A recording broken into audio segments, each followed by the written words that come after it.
This is the story of a Naval Reserve Training Crew.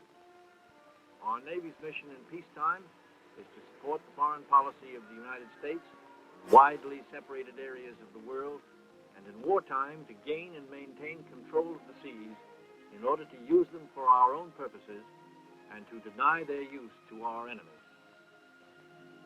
Under that overall mission, a strong Naval Reserve is a military necessity.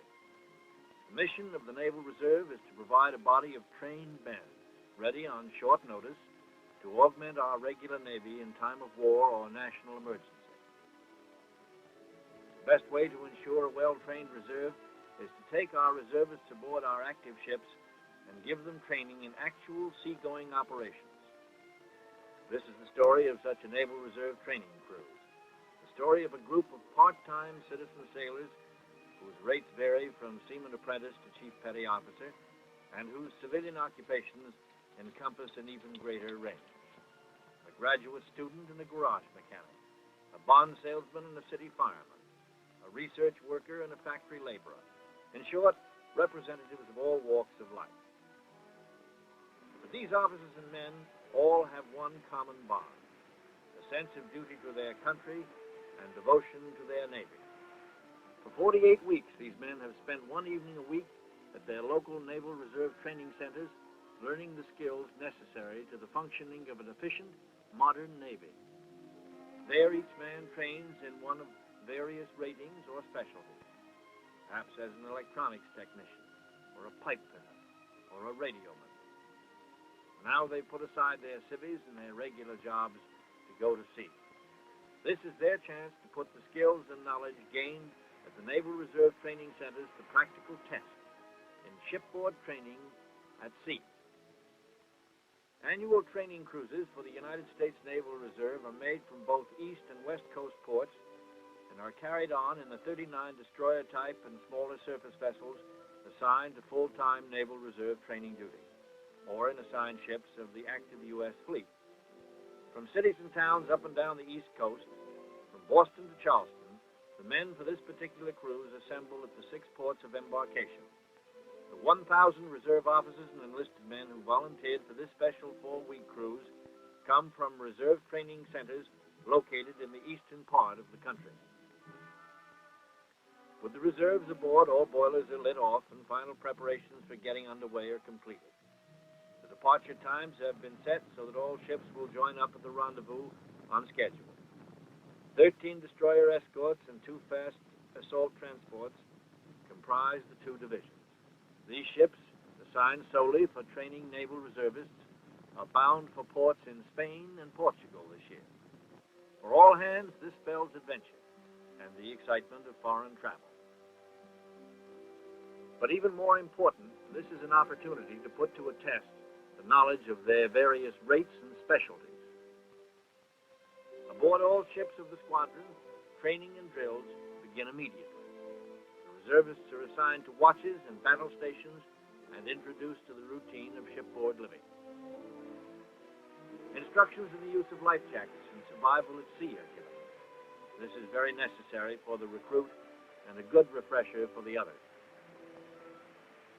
Marlin spike seamanship and every other facet of shipboard routine is covered with emphasis always on practical instruction.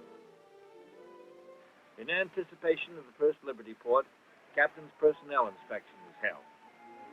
Instructions in military courtesy and proper conduct ashore are emphasized, for American sailors abroad are representatives of our country and must be ambassadors of goodwill.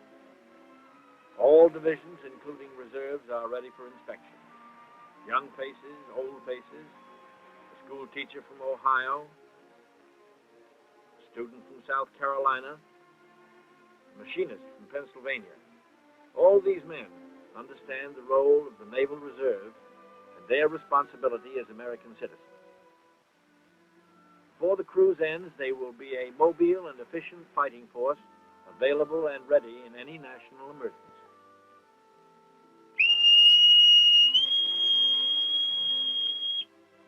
Now the 1st Division, stand by to receive high line, port side 2.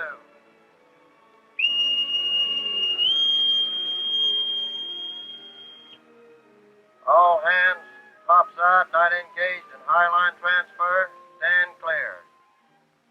This is an unexpected and unscheduled drill and takes place just off the Azores Islands, where some of the ships are scheduled to fuel at Ponta Delgada, the capital city. A young reservist from a ship not going to Ponta Delgada is to be transferred so that he may go ashore and visit relatives living there. This operation was used extensively during World War II and the recent Korean War to effect the transfer of personnel, mail, supplies, and ammunition. It requires high skill in seamanship from the commanding officer to the lowest rating participating.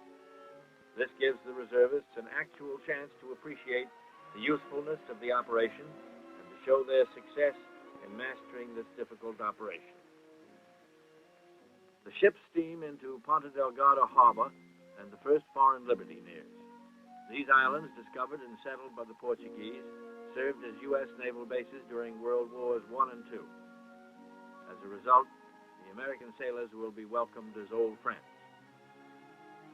With the ships moored, the young seaman who made the High Line transfer is among the first ashore.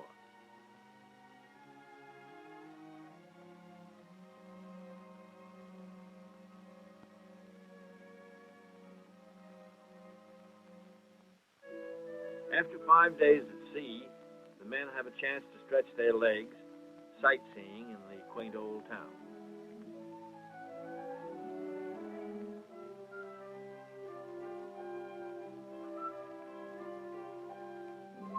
Some sailors shop for linens and embroidered items in the colorful shops, or chat with the friendly people. Although Portuguese is the official language of the Azores, most shopkeepers speak English. Other reservists visit nearby seaside resorts. They're particularly impressed by the black sand beaches and the local method of laundry. Many of the fences and walls are covered with lush tropical flowers and are of volcanic rock. After being refueled and with crews refreshed, it's back to sea for a rendezvous with the other ships of the training squadron. Upon joining up, the squadron commander orders tactical maneuvers. A signal is bent on and hoisted. Turn 9 is in the air. The quartermaster takes a bearing on the guide ship. The signal is executed.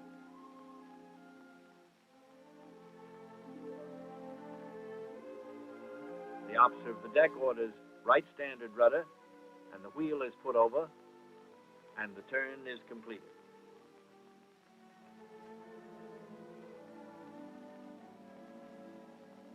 Gunnery practice is on the plan of the day. An empty barrel, painted a bright color for better visibility, is rolled off the fantail to act as a target for the 20 and 40 millimeter firing practice. Those hours of loading drill back at the Reserve Training Centers now pay off. With each successive burst of gunfire, the reserve loaders, pointers, and trainers become more proficient.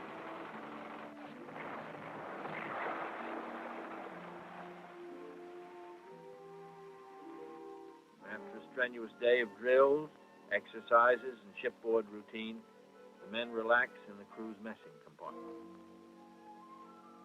The transit of the broad Atlantic is now completed, and our naval reservists look forward to liberty in Europe. The storybook people and places of Spain become a reality as the ships prepare to moor at the quay wall at Cádiz.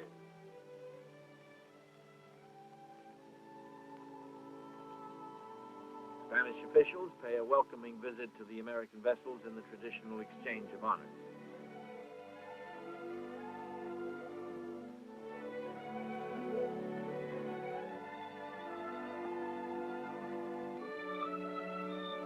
After skillful ship handling and seamanship by bridge and deck personnel, once again the ships are nested.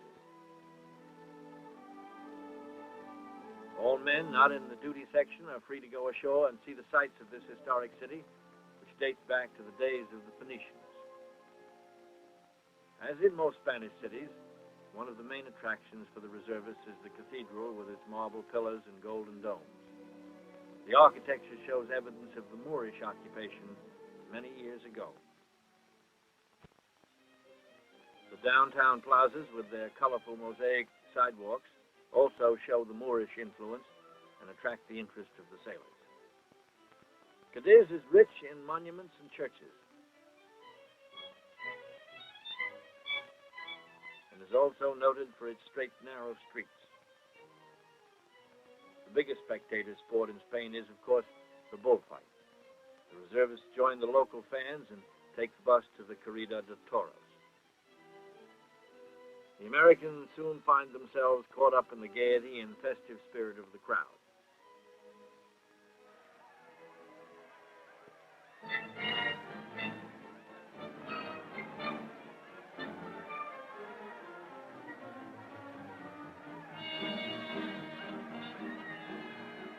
The entrance of the bullfighters, the toreros, clad in the traditional knee breeches, embroidered jackets, and black velvet caps, signals the beginning of the spectacle.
Another group of reservists takes a bus trip to the famous Moorish palace, the Alcazar, 60 miles away in Seville, a decided contrast to the pageantry and wild excitement of the bullfight. The Alcazar, with its stately gardens, spacious courtyards, and beautiful tiled walls, was originally occupied by Moorish sultans. Later it became the summer residence of the Spanish monarchs.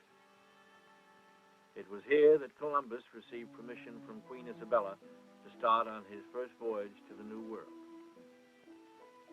In the background, over the banks of flowers in the Alcazar gardens, can be seen the lofty Giralda bell tower, erected by the Moors many years ago as a part of a mosque. The graceful Giralda tower was retained and incorporated into the cathedral design. The Seville Cathedral, one of the largest and most beautiful in the world, was built on the site of the old mosque.